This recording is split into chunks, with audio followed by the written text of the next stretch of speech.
Dimp Digital Presents Idle Game Chat. Cool.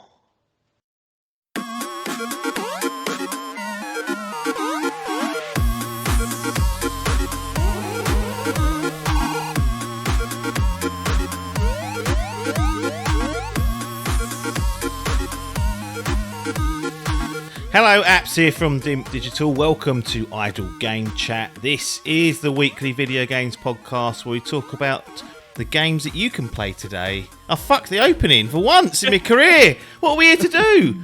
We talk about the games you can play today and react to the latest news. God almighty. What's that? What episode is this? 90-something. Actually, not far away from 100. That's not a bad segue. We've got to do something special. Have we? That. Well, that's the reason why I changed the name once already when we got to like in the 90s. Someone was hassling me to do it. We get to 98 and then we'll just go, actually. Yeah, rebrand. Yeah. But yes, we are here to talk about some video games that we've been playing and talk about some of the news from the past week, which we'll get into. We know the best way to start a podcast is through our one and only way, which is delay news.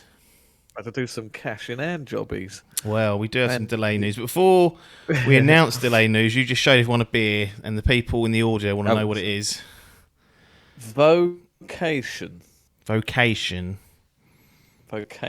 Life and Death. Hop merchant. Classic IPA. 6.5. Good. Is it? That's what you want.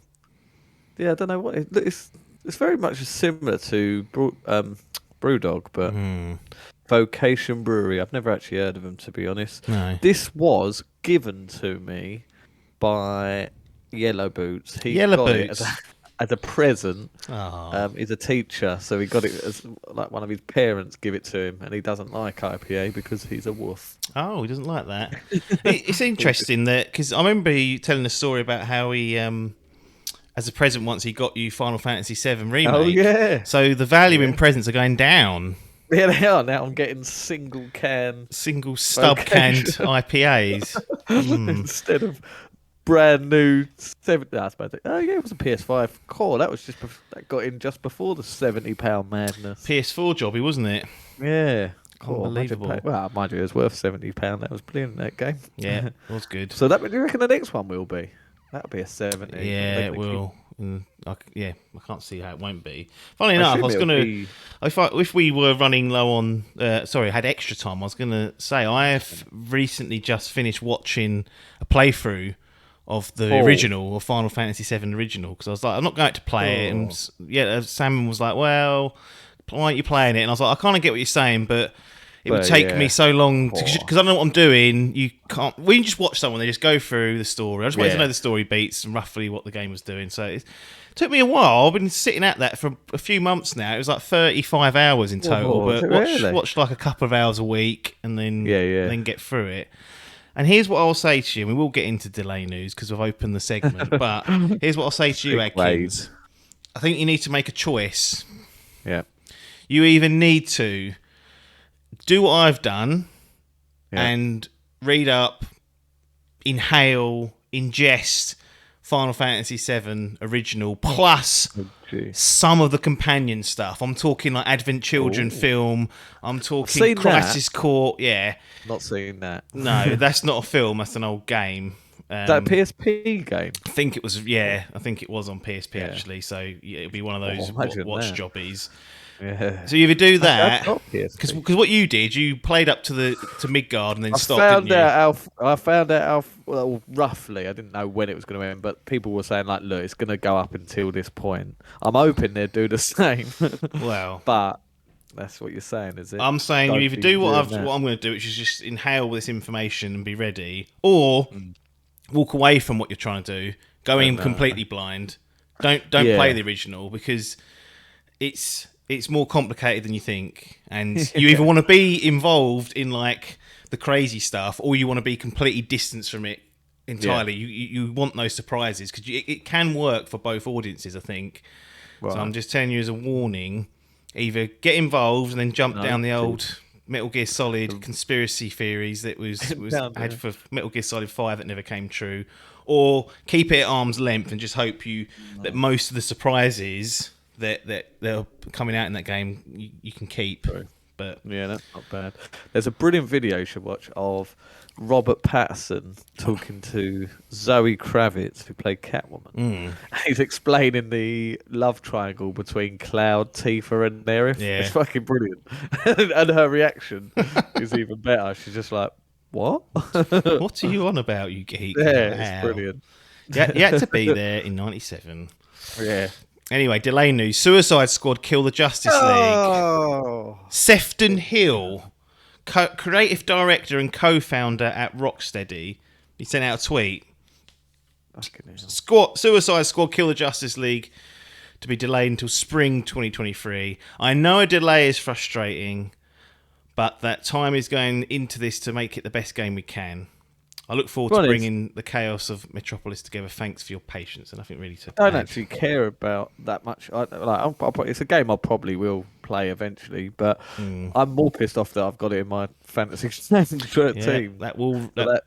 That's cost me. But in terms of the actual game, I wasn't blown away by the last thing we saw. It's a bit longer in the oven. Probably would do a favour.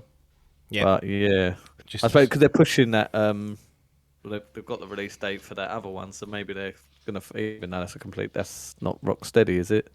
No, that's Gotham Knights, Montreal, is it? Yeah, Arkham Origins.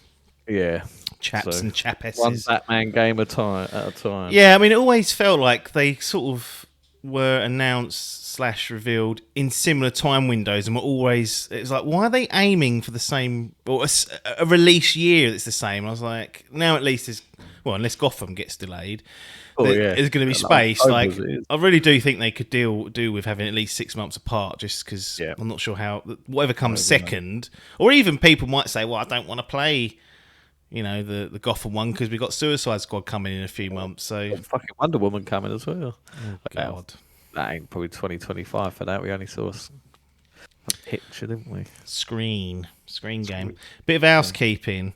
I had issues with Ghost of Tsushima PS4 to PS5 upgrade. Issue solved. Oh. Email back from Jim. No, they didn't even confirm it. So basically, they emailed back and said, wait till your PS Plus expires. And I was like, it's 18 months away. I'm not going to wait for that. And I was like, I know roughly how I think this system works. And if I get Ghost of Tsushima Legends refunded, it will remove the license, and therefore it will remove that piece of content, and therefore it'll open up the upgrade path. So rather than going back to them and arguing, I was like, 'cause they're not going to budge. Just twice they've come back with the same response. I just put a refund request through for the transaction where I claimed Legends for free. And then within 2 days, I had an email saying, thank you for purchasing Ghost of Tsushima Legends demo, it said. And I was like, well, they've done something. So something's happened. Yeah, went back into the store, onto my wish list, and lo and behold, the upgrade path had returned. So whether that was because I triggered the refund or they just got a few complaints from people like me and fixed it, I don't know. Possibly. Have you tried install? Have you still got access to Ghost of Tsushima? It was a digital purchase. Have you tried installing the game and going into the actual menu of the game? I haven't. No, I didn't try that. There was a game. What was the game I was going to do now? I had to do that. Tony Hawk's, there was no option for me, but I found if I installed the PS4 version, then there was like it press L1 for PS5 version. That was the only way I could upgrade. Wow. So, I could have tried that then, had I had that knowledge. It's fixed anyway. All's well that ends well, but that fucking handy. Store. That is fucking diabolical. Just give us the options, bosh. Let's fuck these licenses off, especially when they're chucking demos in there. No, it just gets so messy. Jim. Unbelievable. Second bit of housekeeping. So last week I teased Rumble, saying, well, can you be a community lead? A community if you ain't putting hand in pocket. God. He has put hand in pocket, so he's called me out, and he's egg on my face now. So bless Rumble for Lord that. Rumble. Patreon.com/Dimp Digital. Thank you for that. We do appreciate it. It was only a light-hearted jab, but now I have no leg to stand on, so I have to retract my Rumble. my tickling from last week. But yeah, community lead. Pretty much his Rumble now. He's earned it. Yeah. Fantasy Gaming League update. 3 games came out this past week. Oh. Okay. So we had, in the championship game, Parky had Ghostwire Tokyo. Second chink in Parky's armour, because that's landed at a 76. So, still got a good lead on paper. Paper's still in a bit of trouble, but that's left the door open a little bit. Another one of those, and it's well and truly back on. And given that Parky has Stalker 2 in his team, which apparently is coming in December, but as we mentioned a few weeks ago, they're moving out to... I think they said... I've read somewhere, it hasn't been reported that widely, that some of the studio may have been relocated to Czech Republic. Yeah, I saw that. So it might still make it, but you'd think this level of disruption, if it was already been delayed, is not going to help. So that might be a candidate to come out. But that's... For Parker, got itself a 76, Ghostwire Tokyo, and Adcock also had it in his team. Adcock also had Tiny Tina's Wonderland, which is a 79. So these are fluctuating, obviously, daily almost, but that's where it is. Elden Ring's gone down to 95. 95 slot. That's where God of War was before the PC release. That's sinking by the day. I was told greatest game ever, unbeatable, and it's down at what God of War was sitting at for 4 years. Stinker. So that's starting to climb down. Kirby and the Forgotten Land. No one picked this in the championship game, but Logan had the foresight to get this on his Grand Prix team. Landed himself an 85 at the moment. So that's solid. That is a solid entry, especially fucking from Kirby. Yeah. Well, that Star Allies, that was like 70 odd, wasn't it? I think. When it's best work. But Allies or Allies? Yeah, Allies. Can't remember now. Allies, that netted itself a 74. Yeah, so that's a marked improvement. It's about a slightly higher than what I was expecting based on the demo I'd played, but I know it's a Nintendo game, so it can benefit from that. I thought that bump was dead, to be honest, after last year. I think it depends. And all those... Mario 3D World did well, didn't it? Yeah, that was 89, I think, on OpenCritic, so that done well. But then, like the Paper Mario, the golf game, they all did it. Yeah, it was a bit of a... They do get a kick in usually when they deserve it. It's just that what happens is if something's like bordering on good to great, it immediately gets put in the great and above category. Right, and gets The Metro, they always give them a good shagging. Yeah. that will sting them. Some news: CD Projekt Red confirm a new Witcher title was in development using Unreal Engine 5. So that Red engine they use for Cyberpunk and The Witcher is binned. They've also said it's not going to be The Witcher 4 and that it's going to be a new saga. So that would say to me that Geralt... Emery's on board. Well, it could be that, but I don't think it's going to be... Geralt's story's done. He's at that. He's getting pissed up. I think he's retiring. I can imagine Ciri bit. Like, Ciri feels like a natural extension, considering how fucking powerful she is. Yeah, and young. And young, yeah. Well, it's hard to tell because they don't seem to age these fucks, do they? No. I don't know how old half of them are. Thousands of years old, wouldn't she? Yeah, exactly. So we're going to get a new Witcher title. It'll probably be 4 or 5 years away. I'm somewhat surprised about the ditching of Red Engine because actually on top hardware, Cyberpunk on the PC looked fucking incredible. Yeah, incredible, very good. But clearly had issues scaling down and to be honest, let's be fair, The Witcher 3, as much as I love that game, there's people that had huge issues with that in terms of bugs, didn't they, on those consoles? Yeah, very. So I had some as well on the PC. There's definitely quests where people weren't turning up, and a couple of little bits here and there. But Unreal Engine 5, so the Matrix demo, that's what we got. That's what that was built on, and this seems like it's a bit of a collaboration. They've announced they're working closely with Epic to help build new tools for open world and RPG stuff. So. Maybe not the worst idea. Maybe one day Epic goes, right, we'll have you, CD Projekt Red. We'll have a bit of a spending spree. You come to us. We got Fall Guys. We got Rocket League. Now we want The Witcher. But I'm not surprised to see a new Witcher title because the Netflix series really has just broken. That's given it a whole new set of eyes.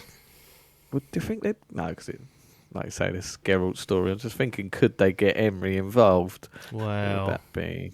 Get old Hunwine, but Maybe we could do. But then people be like, "It's not the game, Geralt. Like, you got to get him back." Yeah. But New saga, yeah, definitely does. Be interesting. I'll be down. I reckon for he'll be in it, like as a character, maybe. Yeah, yeah. But I don't think we're going to be rolling around with old Geralt, and he's banging either Yennefer or Triss, depending on what you've done. He's not interested. He's both in my book. But he's trying to put it all behind him. I still really want them to rebuild 1, spruce up 2, and then we're already getting a sprucing up of 3, and have like the trilogy playable, because you actually went and tried to play the first one before the third one and said basically unplayable. Unplayable. Well, if it was for me. No, that's a common held belief that the first one's just like, what is this? Crash. No controller support as well for these console gamers. When you're trying to play a PC game with mouse and keyboard, absolute stinker. Yeah, it was a real fucking terrible. So then, no, I'd be up for that. I'm surprised someone ain't modded it, and well, probably have. But yeah, dream. I'm sure someone's almost fixed it, but yeah, it's not. But the no, point, that would be very good in a year of remakes. Yeah, getting some of these, that'd be brilliant. I've probably looked at the code bases on and thought, that ain't fixable. Yeah. You ain't got time to be spending on that. We've just about wiped our arse of Cyberpunk after cleaning up that mess. Although I still think they're working on DLC for that, so that's another thing to take. But yeah. Have they got a date for Witcher 3 update? Just to Q2, so April through June. So it could be somewhere in the next sort of 3 months or so. I'm really tempted to go back and play it for a third time. Done the old lot, didn't he? Yeah, like 6 weeks ago. March, yeah. Unbelievable. I said to him, wait until the update's out. And he was like, well, I'm going to go through it now. And he done it right before Horizon, and then had to do 2 fucking ginormous games back to back, and then now he's on Elden Ring struggling. He's just... That's 300-hour games on the fucking spin. He's incredible. He does belt through games as well, that boy. I know. He claims he hasn't got time to play them, but... Well... Lies. Belt through it. He will just... He skips all the cutscenes, doesn't he? Yeah. Especially for Horizon, he didn't like Mother Earth and the tribes, which I know you sailed on as well. And no, I gotta say, yeah, I don't know. I will go back to that, but I weren't in the right frame of mind. But it did. I weren't skipping cutscenes. I'm not that biffle, but it was levels of annoyance. I was like, I don't care. Right, get this over. I said, Biff, if you're going to bail out on Elden Ring, which I think he will before the end, I think it's an indefinite. That's going to happen. In the scenario, he'll get fed up. Especially as he done Sekiro. I thought this would definitely, because I know he liked Skyrim, and this definitely does have that sort of adventure thing where you fuck off and you end up doing something completely different. But he ain't got a quest log to log it for him, so you don't know he's doing it. And I think this is what's annoying him most. He's used to these handhelds, and now he's handheld. He's used to these, the hand being held and tell him where to go, and he can't deal with it. Bless him. But he claims it's the hardest game he's ever played, but. He's not even near the hard bit from what I understand. So we'll wait to see if that gets upgraded when he pushes through it. But yeah, new Witcher title. I don't know what I want to see. I just want to see CD Projekt Red sort of back to Witcher 3 levels of competency, and a clean game to come out. Get those boys and girls back on track, because The Witcher 3 was great, and then obviously Cyberpunk was just a disaster from optically anyway. I'm still looking forward to going in back the and playing pipeline, that. is it? Yeah, absolutely. It's still there. I'm just sort of... I've finished Horizon now, so I platinumed it as well, so that's done. Oh. So even Biff, looking at Biff, he's done 85% of trophies. I was like, right, get that extra fucking 15%. It's really not that hard. Like when I finished it, I had 3 trophies left, and I was going to do those regardless. What the 3 things I needed left, I was going to do. So it wasn't like I had to go and do anything I didn't want to do. Yeah. But yeah, I'll be reporting back on that in a little while. I'll record it in short order, but you probably won't see it for a little while, because there's under the changes going to review structures again. The final phase. Will that be the first official review? I think it'll be closer to Elden Ring with Adcock. Might be the first one. but we've got a lot of old toot to get through first. So you'll get our reports on those games though in a few weeks, month or so, probably a bit longer actually, but you'll get that. And I'm just in a phase now where I'm like, right, what do I play before Elden Ring? Because that's basically what I'm going to next. Tunic. Don't want to play. Oh no, but that's meant to be obtuse and hard, and doesn't. Is it? Yeah, so one of the interesting things I learned about that this past week, I was watching Game Face, and they do like a breakdown of it for about 20 minutes, and you pick up like documents or notes, like tutorials, and read signs, but you have to have learnt the language in game for it to show you.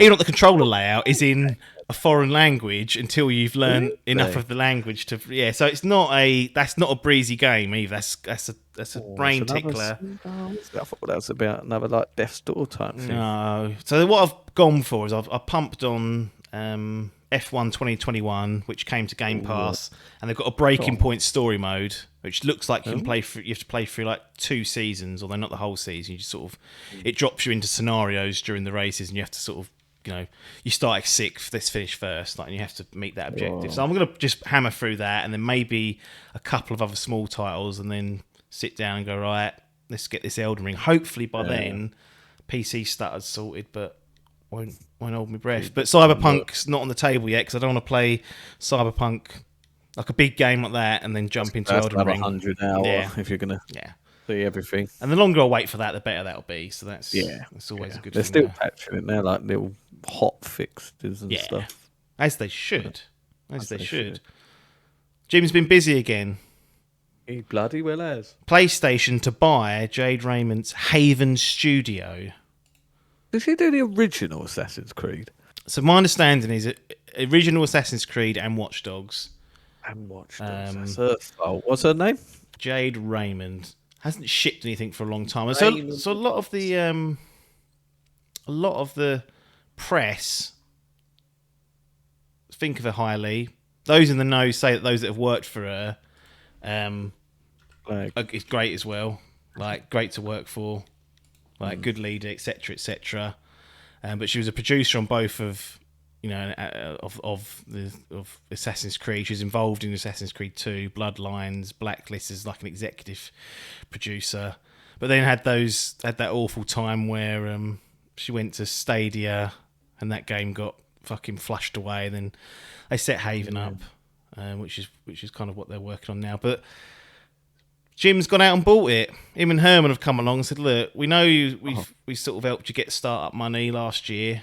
We said, look, pump this studio in, you make the first game for us exclusive and we'll see what happens. Well, a year later, almost to the day, they've announced they're going to purchase the studio and they're going to come in under the PlayStation Studios banner. So at least to me, a clear change in tactics from Sony and PlayStation in terms of purchasing. Historically, like Bluepoint, they've done about fucking 18 projects for PlayStation. And all right, then we'll buy ya. Yeah. Insomniac, they've got the old Spider-Man lockdown and after they'd done Ratchet and Clanks throughout the year, took them a while to get that. Housemarque have been doing exclusive stuff on and off a second party for a while. But then we had earlier this year Bungie getting bought for billions of pounds just on a whim without much of a relationship there other than marketing and whatnot. And then Haven, yes, they were going to do an exclusive, but they hadn't shipped anything under this agreement, and they've gone 2 feet in. So Sony are seeming to speed up their acquisition game and trying to get stuff they think's good. Now, anything that really we don't really know what the game is. We've not seen it. It's their first Canadian studio, for whatever that means to people who live in that across the side of the pond. They'll either tell me if that's good or bad. But this is another live service game. So we spoke about their target to ship 10 of these bastards by 2024 or 2025 or whatnot. And this is a part of that, undoubtedly. So nothing really else to say other than PlayStation has still got their money out. Jim's still hunting around, looking for people to buy, games to buy, publishers to buy. So I don't think they're going to stop this year because I think Microsoft are essentially off the table until Activision's done, which could take another year from now or more. So they might be out the game for a year or so. In that time, Jim can go, I'll have a bit of you, a bit of you, a bit of you, and start scattering things up. But Be interesting to see that game when it first arrives, because at the moment it's a lot of words. There's not even a screen for us to get excited about. These are just words. But Herman Holst gave an interview, I think, to GamesIndustry.biz, and he was bigging this up, saying how impressed they were, how quickly they'd got something together. The milestones, they just smashed them out the park. So they're not stupid. Sony are not stupid. They've made great games for a generation and a bit now, so they're not. They know a good game when they see it. I just hope that obviously it's a live service game, so not our bag typically, and we'll wait and see. Speaking of live service games, Gran Turismo 7. Have you seen this debacle? Unbelievable, Jeff. We spoke about, actually, they enabled the microtransactions after release. We spoke about that, which rendered most reviews useless at that point. Like on day one, those reviews are out of date. We spoke about that, and then since then it's just been fail after fail after fail. They took it offline a couple of weeks ago to do a patch. It was down for 30 hours. This is a game where you can't play the career mode unless you're connected to the internet. So you can't play your single-player career mode unless you've got the internet running and you're connected to the servers, because they've got some sort of marketplace that changes dynamically. So people couldn't access it for 30 hours. And then when they turn it back on, they had nerfed a load of the races that earn you credits. So a race that would give you, making it up, 500,000 credits was now down to like 200,000 credits.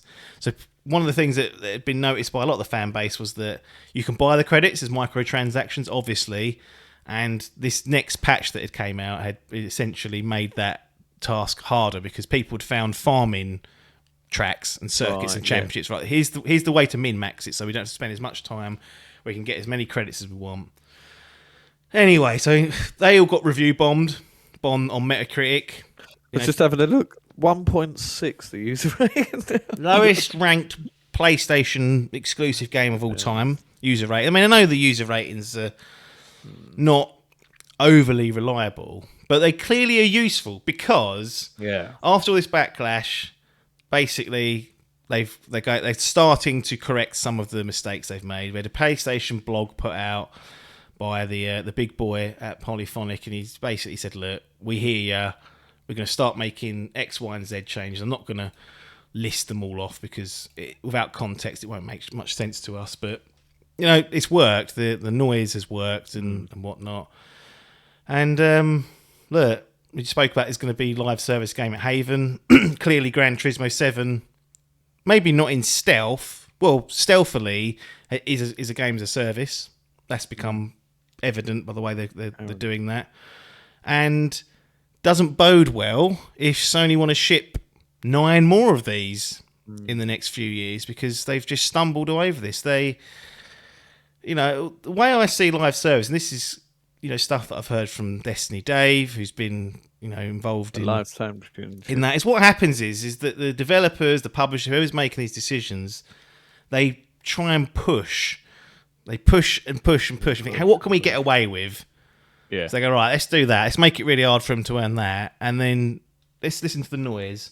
Oh, not so much noise. We'll leave that alone. Oh, yeah, loads of noise. Right, we'll pull it back in a little bit. So they're trying to find this line where they can maximise as much money as they can to extract from people without upsetting the fan base too much. And expect to see this for other PlayStation live service games, because they're not professionals. Sorry, we're no professionals here. They're certainly not professionals in doing this, and you can expect them to stumble some more, is the way I see it. Now, fortunately, this hasn't affected, I should say, anything I truly have been overly interested in. Like GT7 wasn't really on the docket. It sucks for the people that it was on there and have had to sit through this and are still sitting through this. But there's more and more this goes on. I kind of think, well, does this start seeping into things like, I don't know. Let's just say Horizon 3. When that comes out next, do we have the Assassin's Creed Valhalla XP boosts and cosmetics to buy? Because one thing about Sony's games, typically, Gran Turismo aside, obviously, and I think that's because things are changing, the single player big hitters, the creme de la creme, the crown jewels, have been pretty much had none of that stuff in it other than Uncharted, which had a multiplayer mode. But I've really appreciated that none of their the single player stuff has fallen down that hole of having anything really, other than like the odd special edition. But any thoughts on this? And perhaps the bigger picture is that the live service impact is coming to a Sony platform near you. Yeah, it is, and I don't like it. I was talking to Sutton yesterday. He said he's just recently gone out and bought Gran Turismo 7. Said he's loving it. How's he got a PS5? He bought a PS4 Pro. Oh, okay. And he's loving it, is he? He's loving it, apparently. Yeah, he said it's good. But yeah, no, I don't want to see this sort of shit in our PlayStation. And you're right, the single player games don't have any of this today, really. No. But that would be a stinker. That would be to see something like Horizon getting an XP boost or even if you could just buy outfits, like yeah, exactly. I know people are like, it doesn't matter, it's cosmetics only. And I'm like, I kind of agree with you, but just they've been absent for so long, it would be a definite signal that they are looking to extract more money. I'm not saying it'll make the game worse. I refuse to see how it'll make the game better. I can't see that perspective just yet. How expecting me to put hand in pocket to buy a new fucking outfit is going to make the game any better. It can only detract it from my view. But maybe the reason that GT7's getting this sort of level of coverage because it has been so absent. You look over the other side of the fence. Look at Greenblood's stable. Halo Infinite is a live service game with no live service at the moment. They are really making a hash of that. Gears. I've mentioned when I was playing on one of our impressions that will be coming up in the coming weeks about Hivebusters. I forgot that was a live service game because you load that up for the first time and you have 50 dialogue pop-up boxes you have to sift through because it's got XP boost this weekend. I'm like, oh god, that's not Gears of War 2. So they've already kind of gone through this transition where their games are having them, and to be fair, a lot of that's in their multiplayer modes again, but it just feels I guess it's quite jarring on it's creeping in. I don't like it. I don't want to see it. They're giving away 1 million free credits for each user. So there's your problem. People are bitching about the thing and they're going, right, so to counteract that, we'll give you 1 million of the problem. Yeah, have some so more. Then you can purchase stuff and then you realise, I ain't got enough to get. Yeah. I mean, but yeah, no, I don't want to see this. And you're right, maybe they are starting to stick this in because the Greens are getting away with it. If you do it right, like I said, it's not really a problem. Like I mentioned Gears, that's an online multiplayer issue only. They ain't got that Last of Us 2 deal multiplayer yet. That's that'll be with it. That'll be another. Well, that's what I'm thinking. I'm just thinking, like, clearly, and we don't know who's making these decisions for GT7, but clearly, whoever was in charge of this has not done their homework or has not implemented it well. It's like, why would I expect anything different from Factions, which is what we assume it's going to be, where that's clearly going to be an online only live service game? Like, it's just there's no other way to kind of describe that. No, and I think even GT7's main competitor, Horizon, that's not riddled with microtransaction, but car packs fucking are abundant. Yeah, because I don't think you can buy any microtransactions, but there's like the VIP car pack and stuff like that. So that's probably the best way to do it if you're gonna. Yeah, so they try and do it like, and then they start doing DLC things where they've done like a Lego one, Hot Wheels, things like that. Good so they stuff. make it. Yeah, exactly. Yeah, not just in-game currency. Going right, here's your fucking boosters. So you can buy your very own virtual Jaguar. Yeah. So I don't like this Polyphony. So stop doing it. Stop doing it. Well, they put your fucking foot down. Is it even Jim though? That's the trouble. Violent. Is it Jimbo or is it Alan in the shadows telling Jim to do it? Yeah, Elm's going that I fucking own them. That Horizon company, Gorilla. I'll fucking get that into Horizon 3, don't you worry. I think I've mentioned it before, but there's a rumour floating around that they're going to do an online only, a multiplayer version of Horizon that isn't like a main entry. It's like a spin-off where we could go out cooperatively and hunt down a Thunderjaw. That would be pretty like good. Monster Hunter. Cool. But in an open world, a proper one. An open world. That would be cool. That would be cool. I'll be down for that. Yeah, I'll be down for that. So we just slagged it all off, and yet that one we're like, cool, we'll pay for some live service on the horizon. I think of the live service you could get for that. That'd be so cool. Anyway, don't tempt them because they'll bite us in the arse. Speaking of penny pinching, this is just not a late breaker, but one that came in late in the week for last week. Rockstar revealed GTA Plus, an optional new $6 a month subscription for Grand Theft Auto Online. I was counting my subscriptions the other day. I think I've currently got about 6. Yes. So yeah, more to come. What does this give me? Well, this is what this gives you. It gives you $500 per month automatically into your Maze bank account. The Principal Divisti 8, along with complimentary Hayo's Special Works upgrade before it's made available to purchase by the general public. The Auto Shop, located in La Masa, introduces an assortment of gameplay updates from Los Santos Turners. Current Auto Shop owners can relocate at no additional cost. Waived LS Car Meet membership fee. I mean, look at all this. Yacht owners can upgrade to the Aquarius Super Yacht at no additional cost. There's loads of other stuff. This doesn't even read English to me. I can't translate this stuff. I'm like, how out of touch? Idea. This game wasn't like this when I started playing heists. No, it sounds like this is directed at the real... hardcore. The Destiny days of the GTA This world. thing's printing money, though. How much more money do you need, Rockstar? Yeah, that is. Let's get it on that Switch. That'll be another fucking banker as well. But yeah, it's like you say, it's just an absolute cash cow, and they're just finding new ways, and that will sell. That will fucking, especially now they've just released these new versions. People are jumping back on that. Online's going to be thriving. It will be. They need to think of a way where you can play online without having last gen tutting, because the load time. I remember the one thing that used to really annoy me about GTA Online. 2 minutes at a time it takes to load like a heist or to get into like the world map after an event. If you can, just be hovering against the city, wouldn't it? Oh my god! Like, what is that? I'm hoping that they can do something about that. But if you're on, if you're with someone who's on a PS4, it ain't going to load as quick. And I don't know if it is the loader. It might be the netcode again. We keep coming back to this phantom. We used to do that, didn't we? I was doing it with loading, was it? It was me and you on PS4 Pros, and he was on a PS4. He'd always be like the last one in. He would always load in last, but he had awful internet to boot as well, so it could have been that. But lots of money grabbing going on this episode. Yeah. Last one. This is more rumour and innuendo, but we will find out.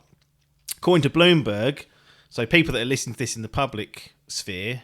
And Bloomberg got that Rocksteady right. They broke that story about 4 months ago. They did indeed.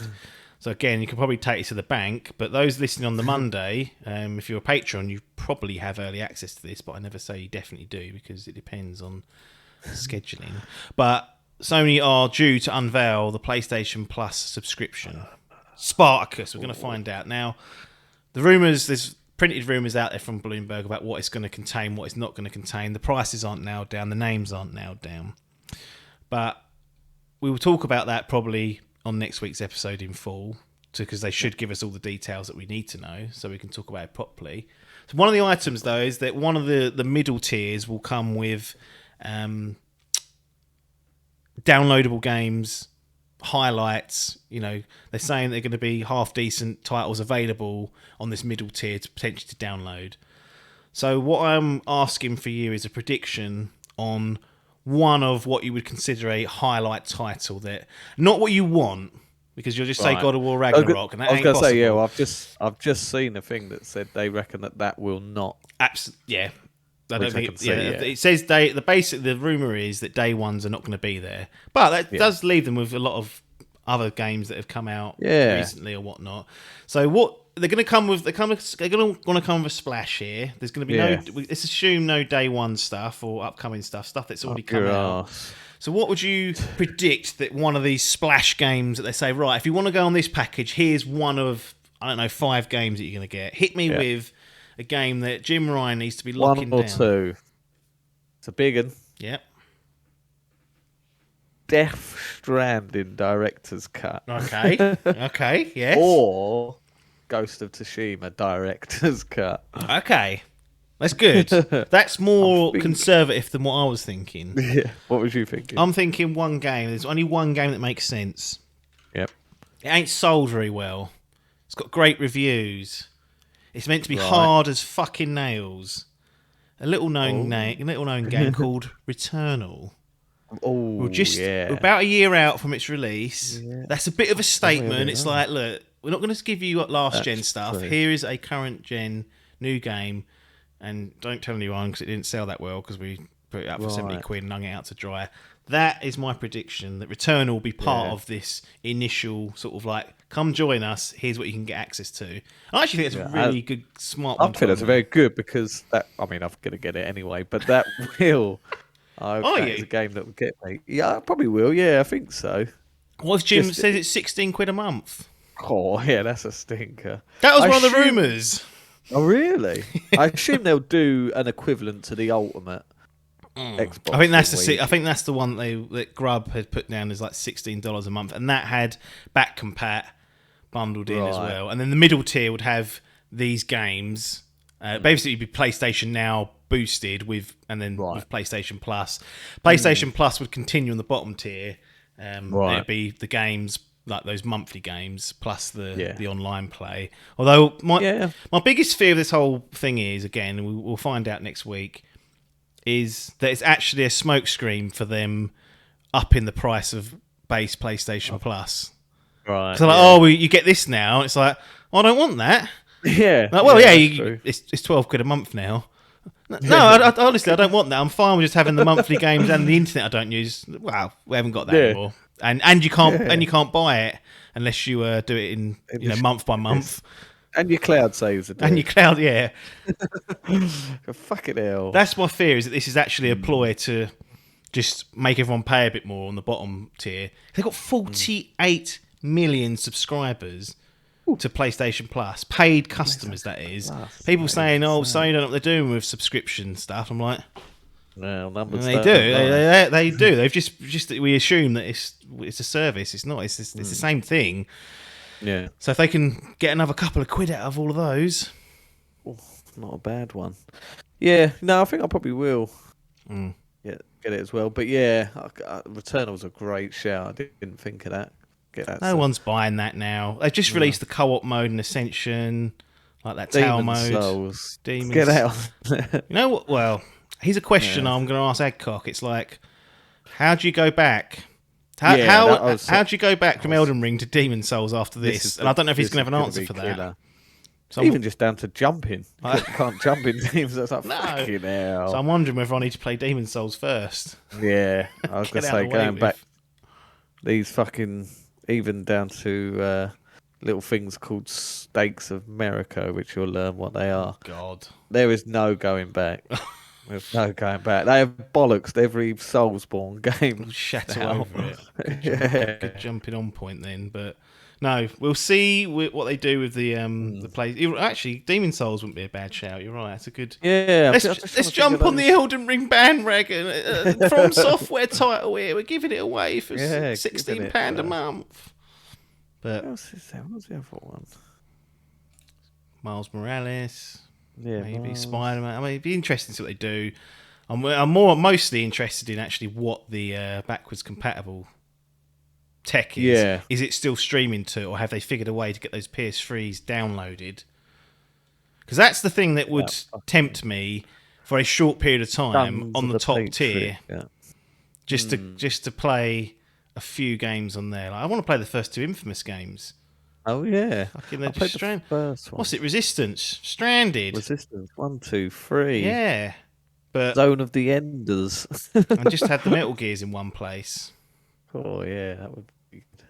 But yeah, no, I'm intrigued. I hope they are right. And do you reckon they'll do like a state of play type thing? I would imagine so. Yeah, I assume so. It's funny actually. The last week that Phil was doing a few talks about. Well, I don't know. They actually a load of data come out about Game Pass. I was going to run through that, but all this other stuff started kicking off later in the week, so it got binned. But it was generally positive stuff, even though the data was restricted because it was showing Xbox kind of growth, and it's like, well, you beyond the curve, there's less people on it, so the growth looks good, but is it good? Anyway, he mentioned in the video saying, "Oh, yeah, Sony have announced their streaming service." I was like, no, they haven't. I wonder whether Jim caught wind of that and thought, "Oh, I'll delay it a week just to make you look a cunt on your video." So he was expecting it last week, but it's coming. Well, the audience might know before us. They could be sitting there downloading this on a Monday morning, and then Jim got out there on midnight of Monday and went, right, this week's our week, Spartacus. That's what we're calling it. They might already know. But sets up next week. I'll be really pissed off if nothing happens next week now, and I'll be going straight to Shry going, you useless bastard. You fucking tosser. What would you... Have you got any predictions for the name? The name? No, well, no. I mean, my view is that it sounds like there's 3 tiers, so it's like each of those are going to have a name. My view from the start was the top tier just has to be called PlayStation Platinum. Right, yeah. Got platinum trophies, like PP. They're not going to do that, though. Apparently it's like PlayStation Enhanced or something. Stinkers. PlayStation Platinum should be the top tier daddy one. Like Xbox Game Pass Ultimate. I'm like, right, we know what that is. PlayStation Platinum, gone. Games for gold. I don't even use it. Games for gold. Garbage. Yeah. Can't believe that's still running. Anyway, we'll shut down so you can get back to Elden Ring. Cool. Do what you need to do, but we're gonna get wrecked. We're gonna transition into some impressions. Again, the audience will know what this is before I do. We'll just spice something at the end. In fact, I know what it's going to be because I've looked at the timer. It's going to be Last Stop. So look forward to that. I will give my impressions with Adkins on a pre-recorded segment. So we will see you. I'm going to put my blue jumper on. Oh yeah, and I'm going to put my. I think I had a green or something fleece on. Zip up. Yeah, it might have been blue. I think I had a shave as well. That took me out off as well. So yeah, we just spruce myself up in the next 15 seconds. Change our clothes, but we will see you on the other side.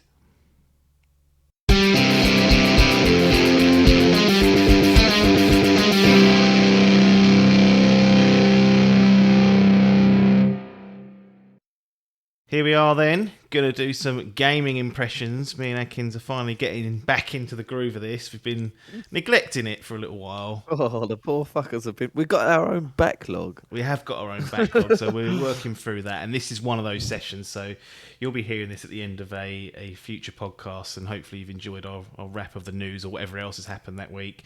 And this is just a little supplement on the end to tide us over and get some of these impressions out and try and get the podcast relatively balanced. But for this particular session, I wanted to talk to you about Last Stop.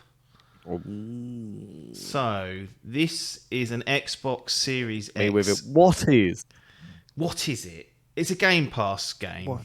It's becoming its own category, really. Now. Fodder almost.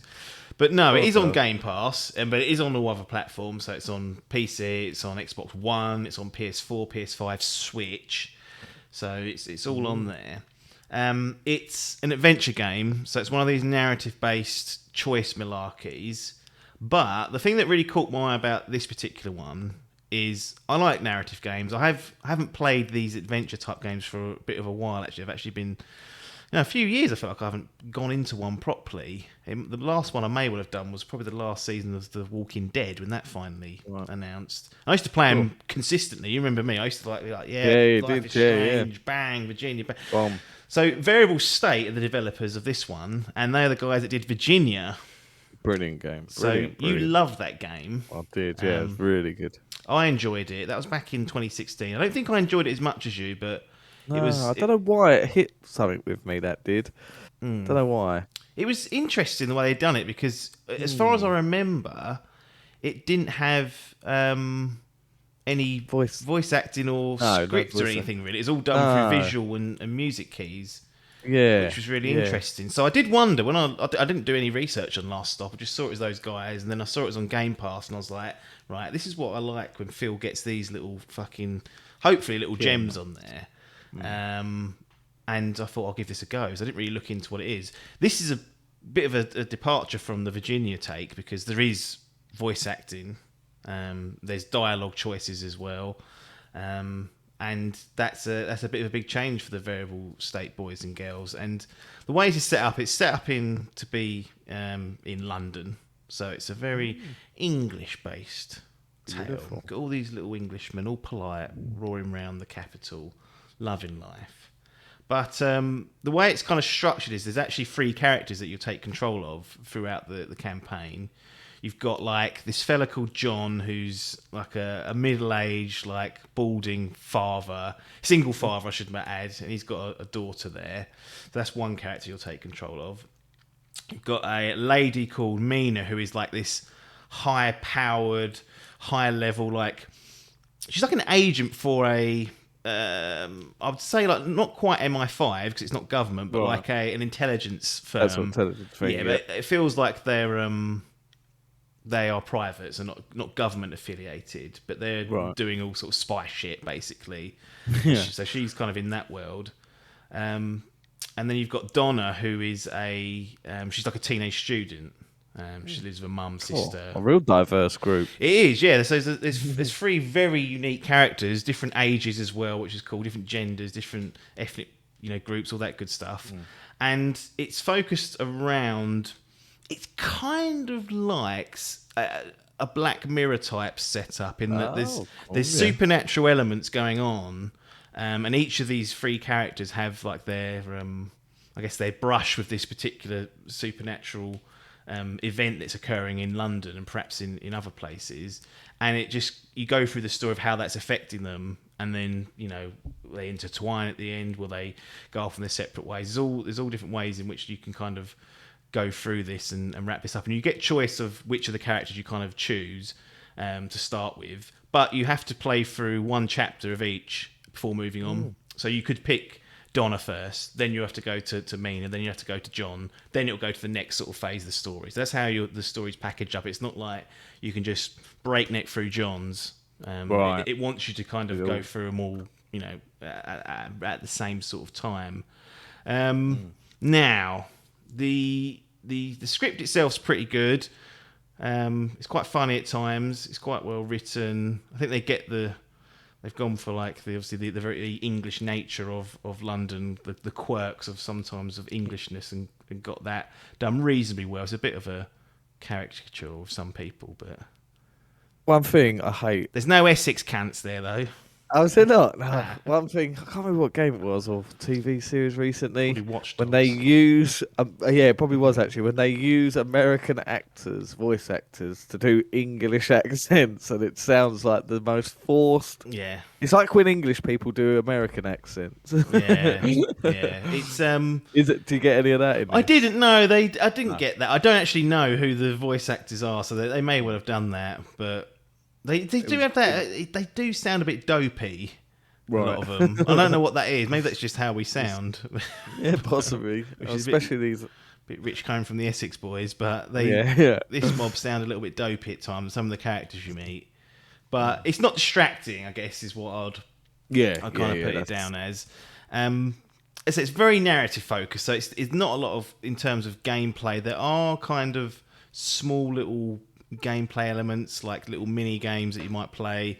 You'll control the character kind of walking around and things like that, but ultimately it's very much like a Telltale setup. Like you have 3 dialogue choices, and then they'll express that dialogue option, and then the characters will interact around you.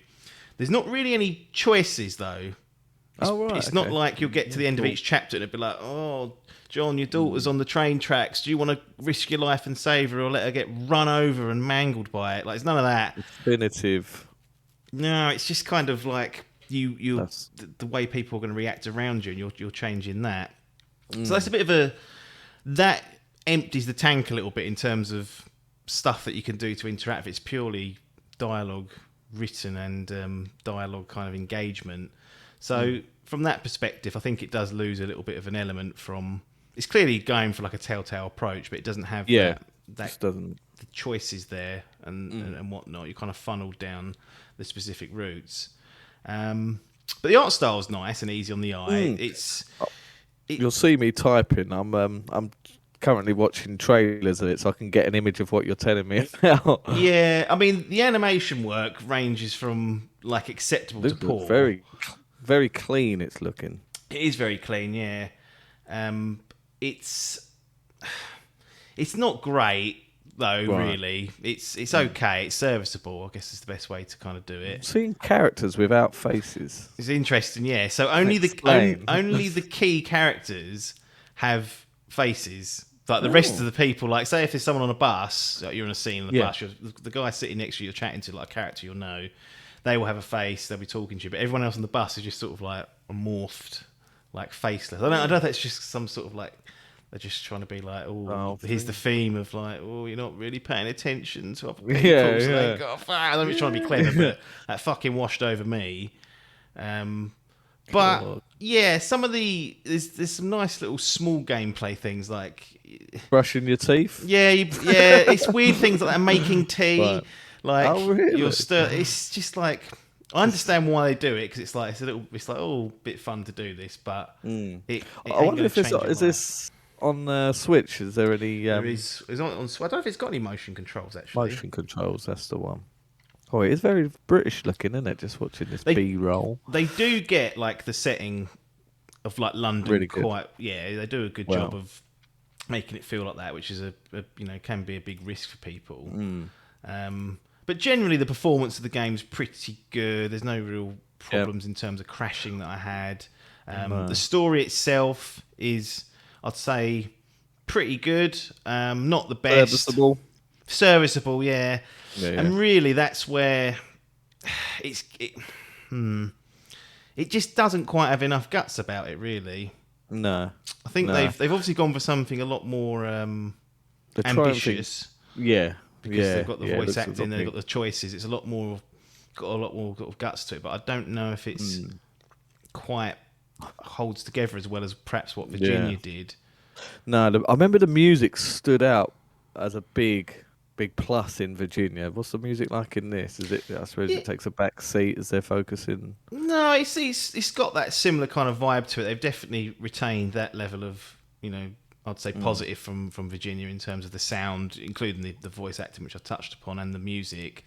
So that's definitely a plus for it. But it's just there's just scruffy things like a lot of the dialogue is like. And conversations between characters are when you're like walking somewhere. So you'll be walking down the street, the camera will change directions, and if you keep pressing the direction you're going, like if you don't move your thumb, you'll carry on walking forward, but your perspective will have changed. So if you then take your thumb off and move, then press the same direction, you'll go like backwards because you're actually facing backwards. There's a little bit of a weird chopping and changing between the cameras, which is a bit of a pain. But the one thing that really annoys me in games is when conversations cut off when you're walking from point A to point B. So it's clearly like a set of dialogue they've written. But if you walk directly to that point, often you'll miss the end of the conversation because it'll trigger the next scene or the next kind of interaction. And that really annoys me when that happens. That happens a couple of times, and for me, that's somewhat not unacceptable. But it is just a bit of an annoyance, especially in a narrative-based game. But it's very linear. There's not a lot of exploration to be going on with. No replay. I suppose with no actual real choices, there's not really much replayability. Not aspect really. To it, no, I mean, you can see how different characters react, but you're not going to get widespread kind of in the moment consequences for your actions. It's one of those things where the choices are clearly on the back, on the back seat. I think that's the same with Virginia. You were very much sort of just going through it was a story, wasn't you? Yeah, set narrative and one outcome, basically. Yeah.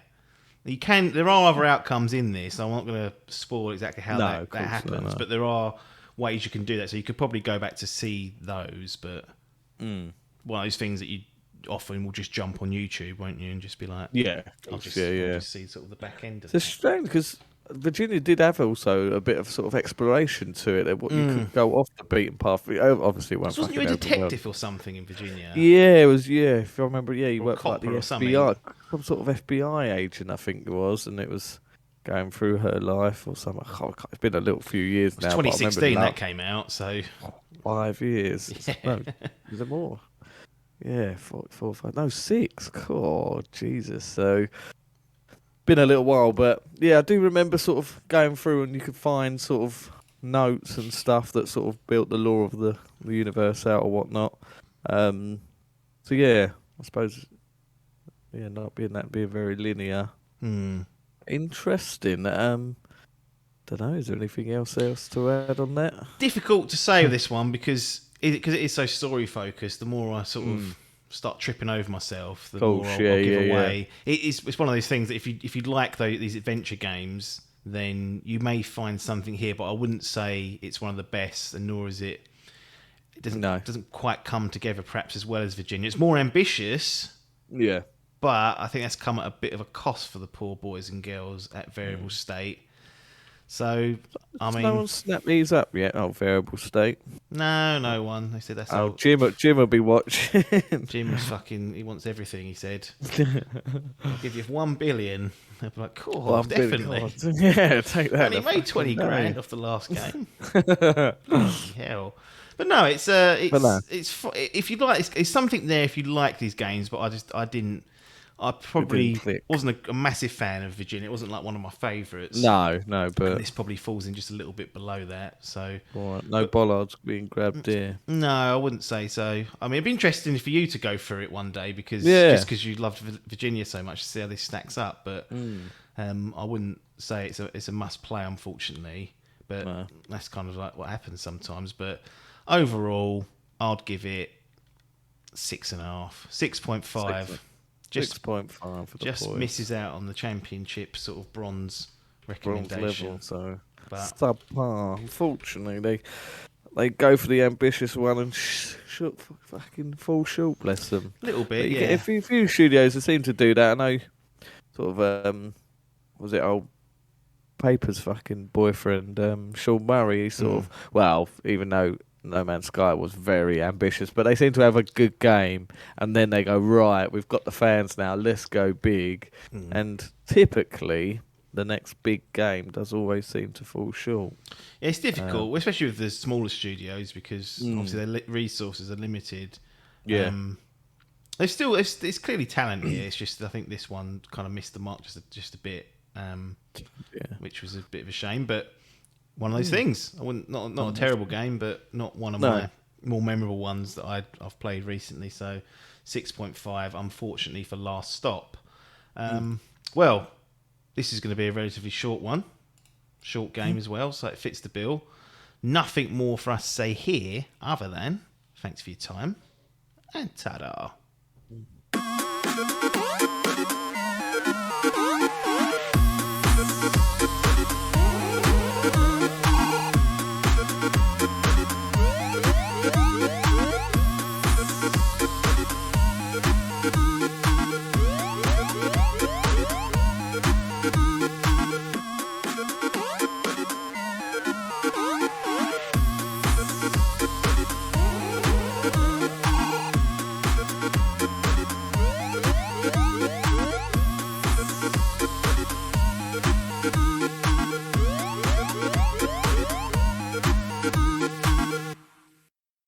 This was a Dimp Digital production.